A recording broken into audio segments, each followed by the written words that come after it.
Ապրիլի 8-ին Գեղարքունիք և Վարդենիս համայնքից հայտնել են, որ մի քանի օր է դարձյալ ադրբեջանական զինուժը ակտիվացել է համայնքի կազմում ընդգրկված կութի վարչական ղեկավար Գրիգոր Ավագյանը ասել է, որ միայն ձայներ են լսվում և ոչ հաճախ։ Պաշտոնյան շեշտել է, թե կրակոցները գյուղի ուղղությամբ չեն, գյուղում վնասված ինչ-որ շինություն կամ անասուն, բնակիչ մանավանդ չի եղել, վիրավորում չի ստացել, բայց կրակոցները լսվել են։ Սյունիքի սահմանային գյուղերի բնակիչները ևս ահազանգում են լսվող կրակոցների մասին, բայց Հայաստանի պաշտպանության նախարարությունից դեռ արձագանք չկա։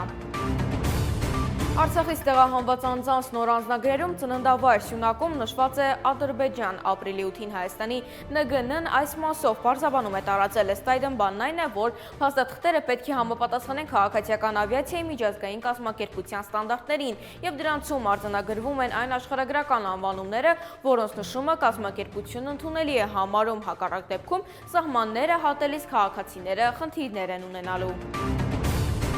Ապրիլի 8-ի վաղ առավոտյան շտապօգնության մեքենայի մասնակցությամբ խոշոր վթար է տեղի ունեցել Երևանում ժամը 5:40-ի սահմաններում Թամանցիներ փողոցում գործարանային մետրոյի հարևանությամբ։ Toyota Magnish-ի շտապօգնության ավտոմեքենան բախվել է երկաթե էլեկտրասյանը, որի հետևանքով վարորդը և ուղևորը ստացված վնասվածքներով տեղափոխվել են հիվանդանոց։ Ուղևորը բժշկուհի է եղել, որը գիտակցության չգալով մահացել է։ Վթարի և դրա հետևանքով բժշկի մահվան դեպքի առնչությամբ նախաձեռնվել է քրեական վարույթ, նշանակվել է դատաբժշկական փորձաքննություն։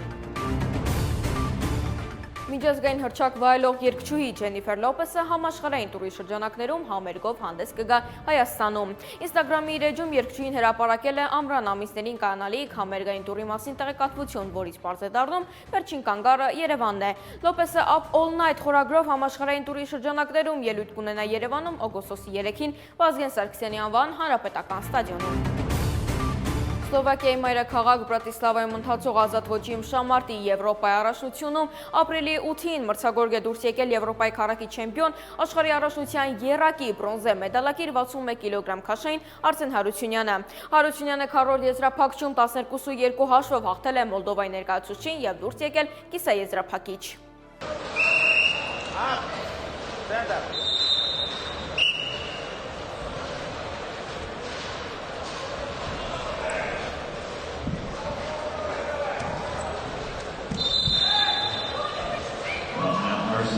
Armenian from Armenia, four-time European champion, three-time world bronze medalist from Armenia, take on Leon Molesnik, 25 years old.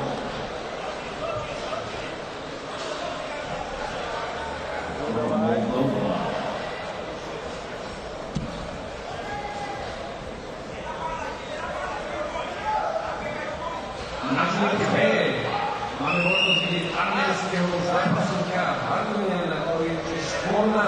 Meister Europy.